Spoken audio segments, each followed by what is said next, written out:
क्या सिद्ध संतों के दर्शन से लाभ होता है?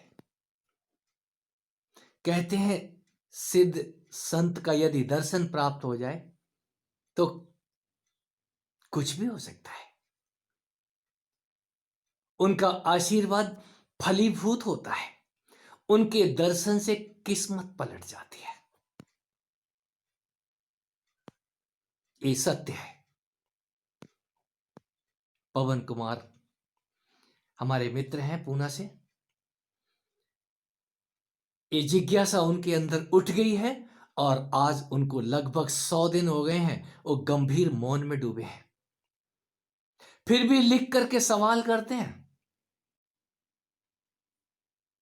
वो सवाल कहां से आ रहे हैं?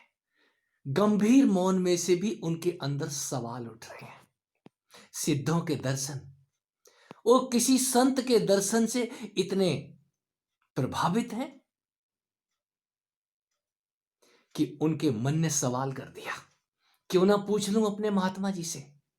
तो कोई महात्मा ही किसी महात्मा की चर्चा करता है, किसी संत के प्रभाव का वर्णन करता है। संतों का दर्शन, किसी संत के दर्शन करने मात्र से क्या नहीं हो जाता, होता है। आप दर्शन तो करें। आप दर्शन कहां करते हैं? आप दर्शन के बहाने कुछ और देखने लग जाते हैं। यदि आप खाली दर्शन मात्र करें, दर्शन करें, आप दर्शन का मतलब कितना समझते हैं? हम किसी को देखते हैं, देखते ही हमारा मन सवाल करता है। ये संत हैं, इनका ताना बाना, इनका चेहरा और जो कुछ भी आपका मन देख रहा है, आपका मन प्रभावित होता है। लोगों के कह देने से प्रभावित होता है। उस संत को देख के आपका मन प्रभावित हो जाता है। कोई तो बात है। इस संत के पास बैठ के, इस व्यक्ति के पास बैठ के मुझे असीम शांति का एहसास हो रहा है। ये दर्शन की, आपके बदलने की पहली झलक है। उस संत के दर्शन मात्र से आपके अंदर कुछ ना कुछ होना शुरू हो जाएगा। और जब होना शुरू हो जाए, समझ लेना आप परिवर्तित होने शुरू हो गए। यदि आप संत के आचरण पे जाएंगे तो कहीं ना कहीं आपको कमियां दिखेंगी। दर्शन और दृश्य दोनों अलग अलग है। आपको दर्शन करना तो आ जाए। ये दर्शन आपको बहुत कुछ दिखाता है। हमने आध्यात्म को इसीलिए दर्शन कहा है। साक्षी भाव, उस साक्षित्व की महादशा एक झलक आपको बदल देती है। जब हम किसी के चेहरा देख लेते हैं और चेहरे के छुपे हुए उस तेज को कहीं वो आंखें पहचान जाती हैं, कुछ खास है। जब कुछ खास है तो वो जो खास आपको प्रभावित करता है, उसके शब्द प्रभावित कर सकते हैं। बहुत कुछ ऐसा है जो मेरे पास शब्द कम पड़ जाते हैं कहने के लिए। मैं इतना ही कहूंगा, आप एक बार दर्शन करके अपने अंदर मुड़ तो जाएं। आप क्या देख के आए हैं उसके अंदर? यदि आप उसके चेहरे से भी प्रभावित हो गए हैं तो वो प्रभाव आप पे लंबे समय तक बना रहेगा। हमने यही वजह है संतों के चित्र अपने कमरे में लगाए हैं, अपने पूजा गृह में लगाए हैं और वो झांकियां सजाई हैं जो कभी संत रूप से इस धरती पे विचरा करती थीं। आज भी वो कहीं नहीं जाते।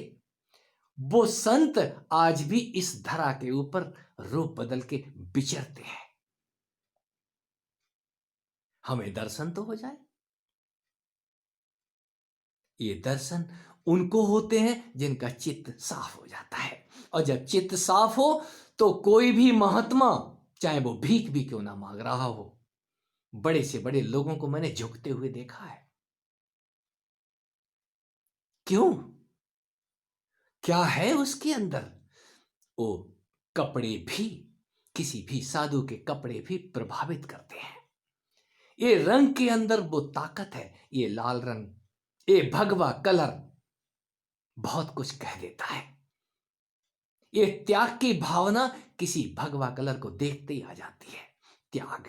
हमने भगवा कलर का झंडा यूं ही नहीं उठा लिया है। संतों के हाथ में यदि झंडा दिखाई दे रहा है, उस छोटे से डंडे के ऊपर जो झंडा लगा हुआ है, कोई तो मतलब है।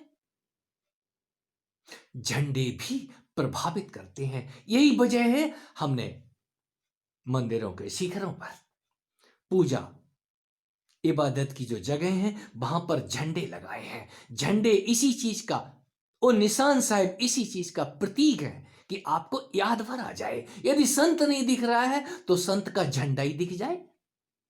झंडे भी उसी कलर की वजह से प्रभाव डालते हैं, और ये कलर्स किसी संत के चेहरे का रंग बयान कर देते हैं। आप उस रंगत को देख के बदलने शुरू हो जाते हैं। ये बदलाव आपके अंदर होता है। संत बदल चुका होता है, और जब वो बदल जाता है तो आपके अंदर अमिट प्रभाव छोड़ता है। यदि वो आशीर्वाद के लिए हाथ नहीं भी उठाता है, आप खाली दूर से भी देख के क्यों ना आ गए हैं, आपके अंदर प्रभाव शुरू हो जाएगा। इतना क्या कम है, आप बदलने लग गए। आप किसी और मार्ग पे जा रहे थे, आपने मार्ग परिवर्तित कर लिया। मैं भी इसी संत के जैसे बनूंगा। विवेकानंद को देख के बहुत सारे युवा उत्साह से भर जाते थे और विवेकानंद का अनुसरण करते थे। विवेकानंद कितने बने ये बात छोड़िए, लेकिन विवेकानंद के पीछे खड़े होने वालों की कतार है। क्यों? ये आचरण का प्रभाव होता है, ये संत का प्रभाव होता है कि वो आपको बदल देता है। बदलाव आपको अपने अंदर ही महसूस होता है शनह शनह। और जब कोई चलता है अपने ही तरफ, जब कोई चलता है तो अपना ही कल्याण करता है। ये कल्याण का मार्ग है। हम अपना कल्याण करें। अपना कल्याण करने के लिए मित्रों, आपको अपने अंदर चलना ही होगा।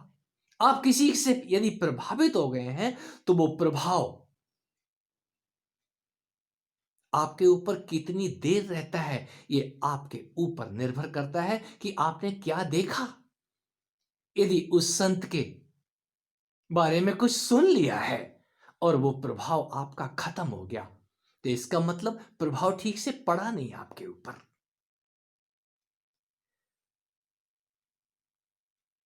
हर फूल उस गंदगी से उठ के ही खड़ा होता है। यदि गमले में खाद ना डालो तो फूल अच्छे नहीं आते। हर संत के अतीत काले ही होते हैं। क्यों? वो जिस जगह से निकल के आया है, वहां कुछ ना कुछ उसके ऊपर या तो लग गया होगा या लोगों ने लगा दिया होगा। आप सत्य की तह तक जाए बिना, उस सत्य को जाने बिना किसी भी संत पे यदि कीचड़ उछाली जा रही है तो आप सावधानी पूर्वक मनन करें। मैंने किसी संत की कथा सुनी है। मैं संतों के पक्ष में हूं।